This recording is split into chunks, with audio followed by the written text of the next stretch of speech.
아, 정말 진짜 내 마음이 그런 거였네요. 신기해요. 생각보다 꿈을 해석하는 게 정말 쉬운데요? 안녕하세요. 쫄지마 인생 쫄린입니다. 오늘은 좀 독특한 얘기를 해볼 텐데요. 바로 꿈 해석 방법입니다. 주의하실 점은 꿈 해몽이 아니라 꿈 해석 방법입니다. 보통 돼지 꿈은 돈 버는 꿈이라고 하죠? 이런 꿈 해몽이 아니라 자신의 숨겨진 욕구를 알아보는 심리학적 꿈 해석 방법입니다. 오늘도 직접 저의 꿈을 해석해 주시고 꿈 해석법을 알려주실 주현성 작가님을 모셔보도록 하겠습니다. 잠깐만요. 채널 고정. 안녕하세요. 지금 시작하는 인문학의 저자 주현성입니다. 만나서 반갑습니다. 오늘은 꿈을 해석하는 방법을 알아볼 텐데요. 네, 제가 어제 꾼 꿈이 몹시 궁금해서 그러는데요. 일단 그걸 가지고 꿈 해석을 한번 해볼까요? 네, 그것도 재밌겠네요. 제 꿈에 어제 김일성이 나타난 거예요. 저를 비롯해서 여러 여자들이 김일성을 접대하는 술자리를 갖게 된 거예요. 저는 절대 김일성 옆에는 앉고 싶지 않아서 몹시 불안해졌거든요. 그래서 이 자리에 앉을까 저 자리에 앉을까 갈팡질팡하고 있었거든요. 이게 무슨 꿈이죠? 평소 김일성 하면 뭐가 떠오르나요? 어떤 느낌이죠? 막강한 힘이 있고 권위적이며 카리스마가 대단한 느낌이 있는 것 같아요. 그럼 방금 그 꿈을 생각하면 무엇이 떠오르나요? 복권 꿈이 아닌가 했어요. 대통령 꿈을 꾸면 복권에 당첨된다는 말도 있고 해서요. 일전에도 대통령 꿈을 꾼 적이 있나요? 네, 그때 복권 사지 않아서 후회했거든요. 일단 김일성 얘기를 복권 꿈으로 연결한 걸 보면 대통령과 같은 성상으로 보고 있는 것 같아요. 하지만 북한 대통령인 걸 보면 부정적인 뉘앙스의 권력자인 것 같네요. 아, 그러니까 뭔가 힘 있는 사람, 영향력 있는 사람에 대한 원망 같은 감정이 정리가 되지 않은 것 같아요. 정리되지 않은 감정이요? 그러게요. 그게 뭘까요? 어제 인상 깊었던 게 뭐가 있죠? 글쎄요. 미스트롯2 본 거요? 아, 거기서 뭐 원망스러운 게 있었나요? 네, 제가 무척 좋아하는 전유진이 떨어진 거예요. 아, 말도 안 돼요, 정말. 아, 그건가 보네요. 네? 그거라고요? 정말 전유진이 떨어져서 몹시 속상하셨나 보네. 그 불쾌한 감정이 아직 처리되지 않아서 꿈으로 나온 것 같아요. 뭐랄까, 어떤 음모가 있지 않을까 하는 의심 같은 것도 있어 보이는데요. 맞아요. 아침에 일어나자마자 유튜브를 통해 음모론에 대해서 많이 찾아봤거든요. 오늘 아침 남편한테 1시간이나 그것에 대해 이야기했거든요. 정말 그게 맞나 보네요. 그런데 왜 김일성 꿈이죠? 아마 뚫린 씨는 김일성이 권모 술수가 강한 권력자, 뒤에서 모든 걸 조종하는 권력자로 느끼고 있는 것 같아요. 그가 말하면 북한 사람들이 모든 걸 믿게 되는 그런 설득력과 속임수에 능한 사람으로 느끼는 것 같아요. 네, 맞아요. 딱 그런 이미지예요. 아마 미스트롯에서 전유진이 떨어진 것도 그런 권모 술수가 있었다고 생각한 것 같아요. 그래서 쫄린 씨의 마음에 권모 술수로 모든 걸 좌지우지하는 사람에 대한 원망이 남아있어서 꿈으로 나타난 것이죠. 그리고 바로 그런 사람으로서 대표적인 게 김일성인 거고요. 아, 맞아. 그런 것 같아요. 솔직히 전유진이 떨어져서 방송사하고 심사위원들이 의도적으로 그렇게 한 거 아닌가 하고 의심하고 있었거든요. 그런 그 해석이 맞나 보네요.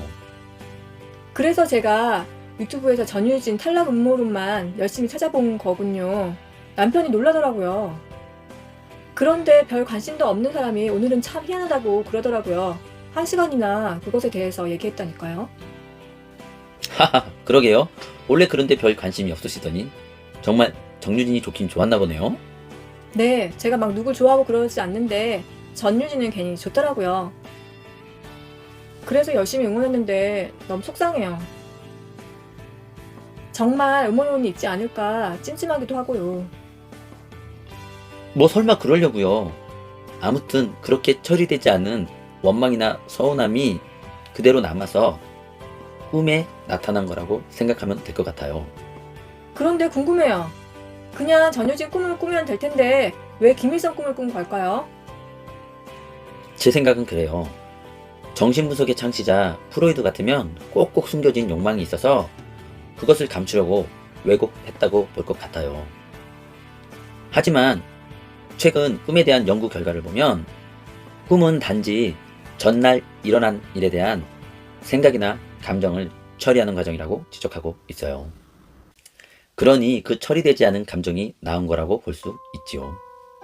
다만 꿈과 현실이 다른 건 현실은 명확한 이성이 지배하고 있다는 거고요.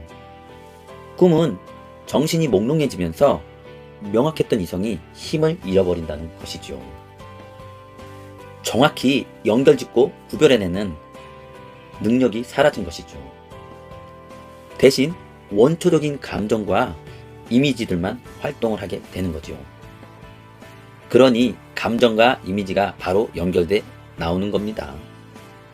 결국 자기 마음대로 탈락을 결정할 수 있고 마음대로 또 속일 수 있는 그런 힘을 쉽게 드러내줄 수 있는 게 김일성이었던 거죠.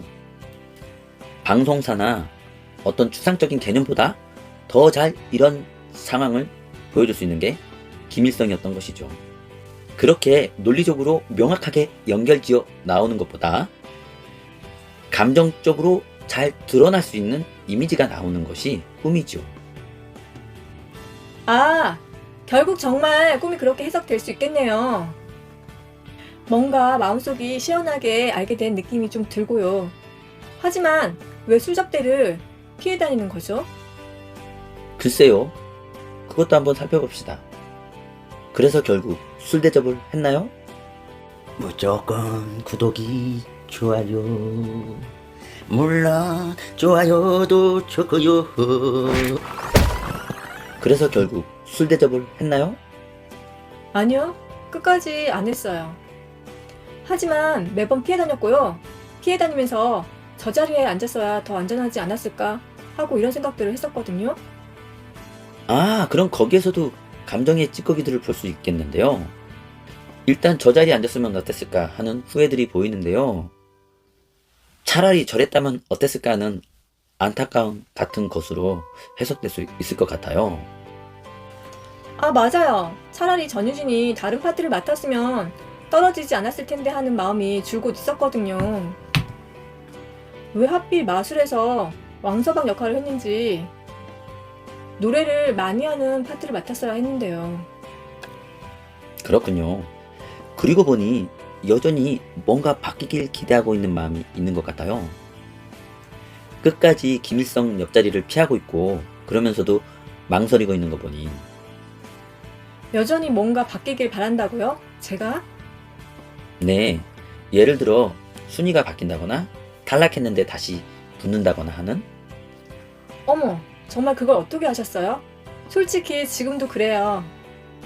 혹시나 마지막에 합류한 양지은 씨가 못한다고 기권하거나 어제 힘들게 연습하는 장면이 나왔거든요. 아니면 전유진 팬들이 들고 일어나거나 방송사 음모론이 퍼져서 다시 전유진이 발탁되는 그런 기대감 같은 게 있었거든요. 맞군요. 그런 기대감의 찌꺼기가 여기저기 피해 다니며 망설이게 하는 꿈을 꾸게 한 거군요. 끝까지 술자리를 하지 않은 것처럼 아직도 떨어지지 않았다는 기대감이 남아있는 것이죠. 아, 정말 그런 것 같군요. 저는 그 꿈 해석에 충분히 공감이 가고 뭔가 확 풀린 느낌이 들거든요.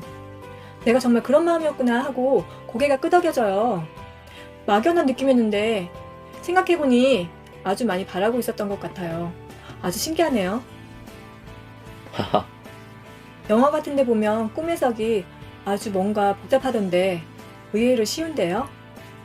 네, 그렇게 보통 편안하게 꿈을 해석하면 돼요. 전날 감정의 앙금이나 찌꺼기를 보는 방법으로요. 네, 정말 그럴 것 같아요. 이제 실제 꿈이 어떻게 해석되는지 잘 알 것 같아요. 그런데 구체적인 방법을 콕 집어 알아보고 싶은데요. 시간이 없네요. 그럼 다음에는 꼭 구체적인 방법을 설명하기로 하지요. 아참, 새 책이 나왔다면서요. 네, 이 책입니다. 이제 막 나온 따끈따끈한 책입니다. 그 책에도 꿈의 해석 방법 같은 게 있나요? 네, 물론입니다. 이 책에서는 자신의 숨은 욕구를 알아보는 프로이드의 꿈의 해석 방법이나 자신의 숨은 단점을 알아보는 융의 꿈의 해석 방법을 소개하고 있습니다. 단순히 꿈의 이론을 소개하는 게 아니라 실제로 꿈을 어떻게 해석하는지 구체적인 방법을 알려주려는 것이죠. 아, 그래요? 궁금해지는데요. 제목이 이게 다 심리학 덕분이야 인데요. 솔직히 대부분의 심리학 책들을 보면 똑같은 법칙에 똑같은 방법을 얘기하고 있잖아요. 이 책은 뭔가 좀 다른 점이 있나요? 보통 대중들에게 소개되는 심리학책은 실험 등을 통해 간단하게 대화에 활용하는 팁 등을 소개해 줍니다. 사회심리학의 연구 결과를 소개하는 것이죠.